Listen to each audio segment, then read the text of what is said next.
All right, this is Ralph back with a kind of a different video today. Today I want to focus on what I call the metaphysics of manifestation and materiality, taking a look at how things come to be in the material world. And I'm going to base this on two quotes from two different authors. The first one, Napoleon Hill, wrote the book Think and Grow Rich and a variety of other, you know, underappreciated masterpieces, shall we say, and Bob Proctor. Bob Proctor, who was a student of Napoleon Hill and a great teacher in his own right. Now, Napoleon Hill once said something that even today people are having trouble comprehending. Thoughts are things. Now, that seems like a challenging statement, but you think about it, it really is true. Thoughts, the things that are in our minds, really are things of their own. And a lot of people have trouble accepting this because they think, okay, thoughts are just imaginary stuff that I hold in my mind, and they have no bearing on the outer world whatsoever. I can think whatever I want to, and then just blunder my way through the material world, the brick and mortar solid world, and do whatever I want to with my thoughts unaffecting my outer actions, which is complete malarkey when you think about it. But a lot of people still think this way, that thoughts are separate from brick and mortar concrete reality. That's why I think Bob Proctor put it a slightly different way. He put it, thoughts, and I'm trying to read the quote here. Okay. Thoughts become things. I've got it right behind the camera. Thoughts become things, is how Bob Proctor put it. If you see it in your mind, you will hold it in your hand. And that seems to be a slightly different interpretation. But if you think about it, Napoleon Hill saying that thoughts are things, and Bob Proctor saying thoughts become things, they're actually the same thing, just seen from a different perspective. Now, how can this be? I think we can all agree that how we think does affect how we act in the material world. And if you can see it in your mind, if you can dream it, if you decide you're going to work for it and go for it, any kind of dream can go from thought to reality, given enough time, given enough effort, given enough focus. But how does this compare to Napoleon Hill's statement that thoughts are things in and of themselves? Well, both statements are true. And in order to understand this, we can think back to the atomic age, which we are currently living in, but back to the beginning of the atomic age with the explosion of the first modern day atom bomb. There we discovered, we proved in no uncertain terms that material things are actually made of energy. And if you bombard these material things in such a way, if you find something in the material world that is so unstable that it can be not reduced back, what's the proper word I'm looking for? It can be changed, transformed back into matter with just a little bit of, compression, monkeying around with it. And we found out that with uranium, plutonium, things like that, you can transmute those elements into energy fairly easy just by compressing it down upon itself in a coherent way. So we know now that matter is energy. And, it's not just plutonium, not just uranium. Every bit of matter is actually composed of energy, including you and me. Now, let's ask the question, what are thoughts? What are thoughts? Are they just these random little things bouncing back and forth in your head? What are thoughts? Well, Elon Musk is really showing this too with the work that he's doing in Neuralink. And this is something that has been known for a very, very long time. Thoughts are energy.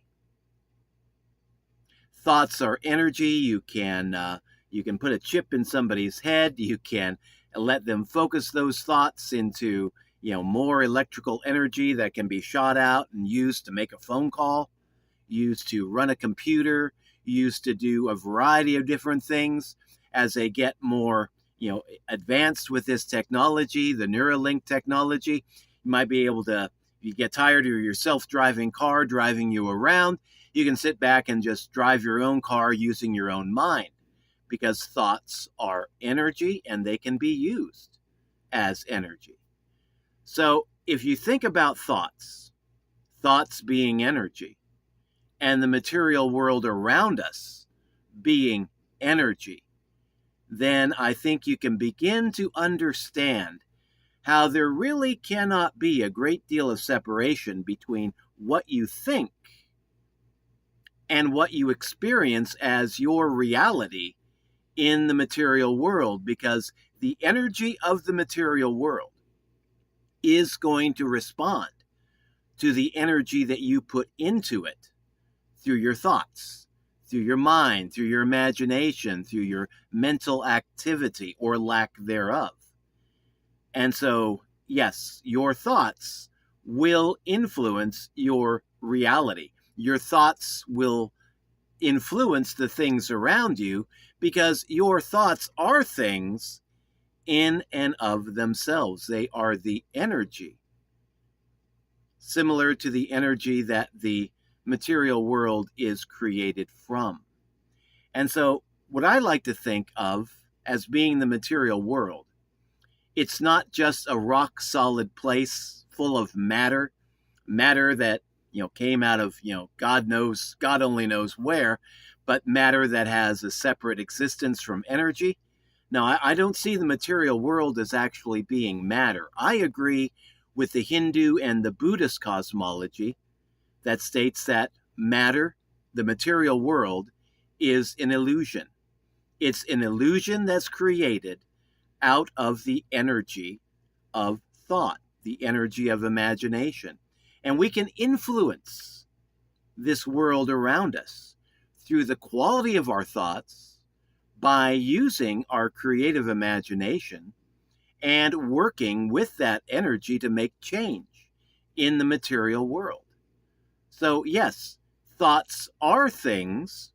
They are the stuff that things are built out of. And as Bob Proctor put it, thoughts become things. Both statements are actually true, seen from a certain point of view. And so yes, not only are thoughts things, but thoughts become things. And when you realize that both of these statements are factual, you begin to understand the importance of focusing on positive thoughts, positive energy. If you wake up every day and you think, my world is going to be a cluster F of shitstorms, then that's what you're going to manifest. That is what's going to happen. That's how you're going to experience this life. But if you wake up every morning and put forth the energy that this is going to be a great day, then you can actually create a great day no matter what happens. I worked with a lady once who was a manager of a delicatessen, and she had an employee came into work. She was all flustered.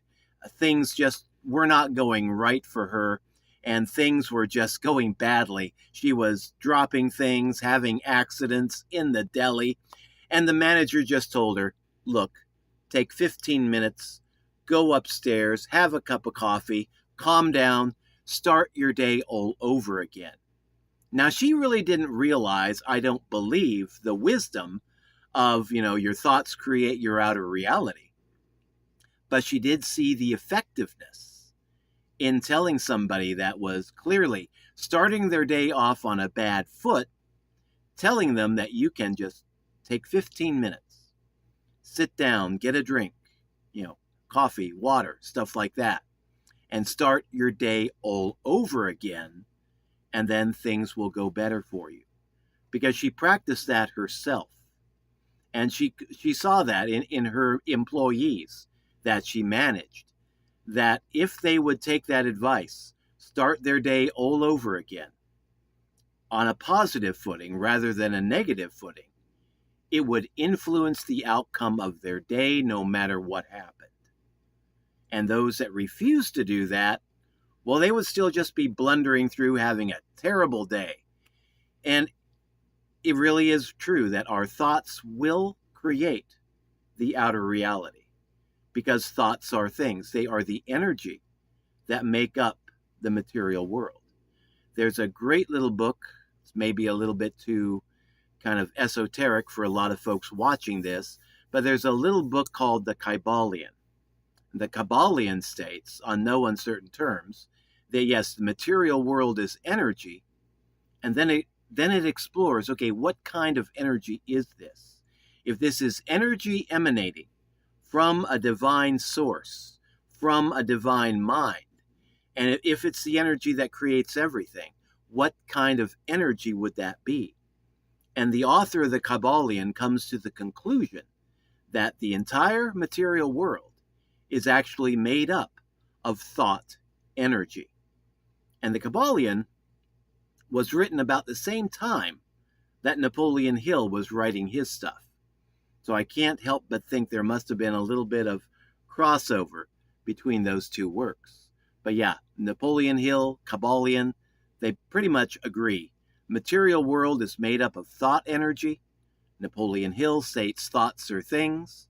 Bob Proctor puts it a slightly different way for the materialists in the world that can't really grasp the notion of the energetic nature of the universe. He puts it that thoughts become things.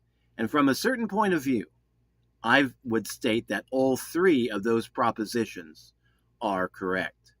So yes, can you accept that thoughts are things? Is this too much for you?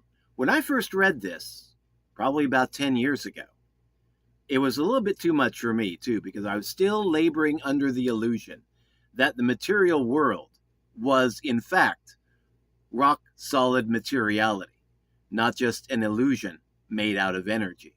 But since then, I've done some meditation on this, done some thinking on this, done some reading on this, and I see the wisdom now in that notion. Not just a notion, but that view, that cosmology of reality, that thoughts are things. And if we use the things that we call our thoughts wisely, we can get to that part that Bob Proctor talks about, that thoughts become things. And if you can see it in your mind, you can hold it in your hand. Just work on using your energy of thought wisely, positively. Use your power of imagination wisely and properly. And focus your thoughts. Don't just let your thoughts be scattered. We live in a world of constant distraction. One of my smartphones just went off a little while ago, and I had to work on focusing my thought on ignoring that and sticking to my train of thought in this video. We have a lot of distractions in this world. Try to ignore the distractions. Keep your train of thought focused. As Martin Luther King Jr. once said, keep your eyes on the prize. Stay focused.